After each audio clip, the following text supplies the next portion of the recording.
د خبرونو سرټکی د کابینې په 14مه غونډه کې د برېښنا رسونې بهیر کې پر چټکتیا ټینګار.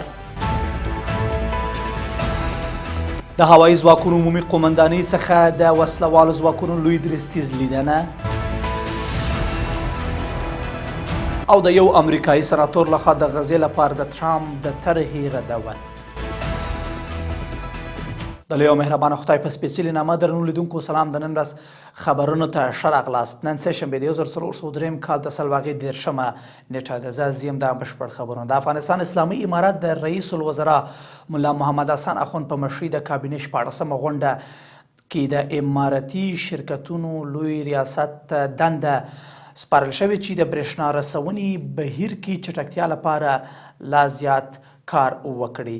یا د غونډه کې دغه راز اقتصاد وزارت ته دنده وسپارل شوه چې د پراختیایي پروژو پلي کولو په برخه کې له ټولو اداراتو سره په همغږي د پراختیایي بودیجې د لګښتونو او د پروژو پر وخت سرته رسولو موضوعات وڅاري.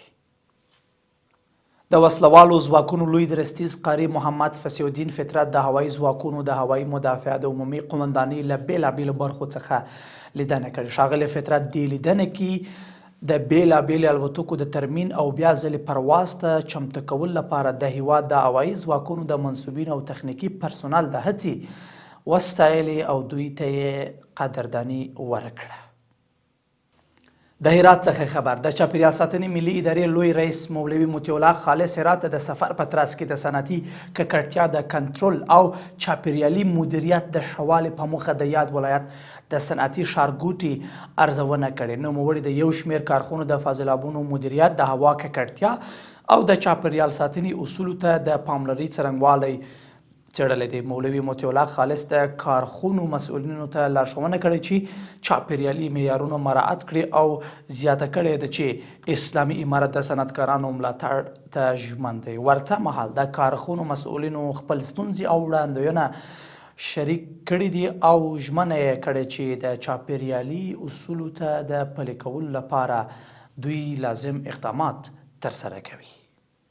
د خبرونو دوام. د اوکراین ولسمشر ولادیمیر زیلنسکي د ترکیې پلازمینې انقرې ته رسېدلی دی ترڅو د دغه هیواد له ولسمشر رجب طیب اردوغان سره وګوري. د ترکیې رسنیو د راپورونو له مخې ټاکل شوې ده د اوکراین ولسمشر نن په انقره کې له اردوغان سره لیدنه وکړي. دا لیدنه داسې مهال ترسره کیږي چې د روسیې او اوکراین د جګړې پای ته رسولو په موخه د احتمالي مذاکراتو لپاره ځینې حرکتونه په نړیواله سطحه پیل شوي دي. او وروستی خبر. د امریکا د جمهوري غوښتونکو ګوند سناتور ګراهام د غزې نیولو او د فلسطینیانو ایستلو لپاره د متحده ایالاتو د ولسمشر ډونالډ ټرامپ طرحه رد کړې ده. بلخوا د امریکا د دیموکرات ګوند سناتور ریچارډ هم د غزې د نیولو طرحه د نه منلو بللې او ټینګار یې کړی چې عربي هیوادونه شاید د غزې د راتلونکي لپاره غوره حل لارې وړاندې کړي. د غزې د نیولو لپاره د ټرامپ طرحه له نړیوال غندنې په ځانګړې توګه د عربي هیوادونو له مخالفت سره مخ شوې ده. درنو لیدونکو له ملتیا څخه مو مننه. تر بیا ښه وخت او ښې چمه.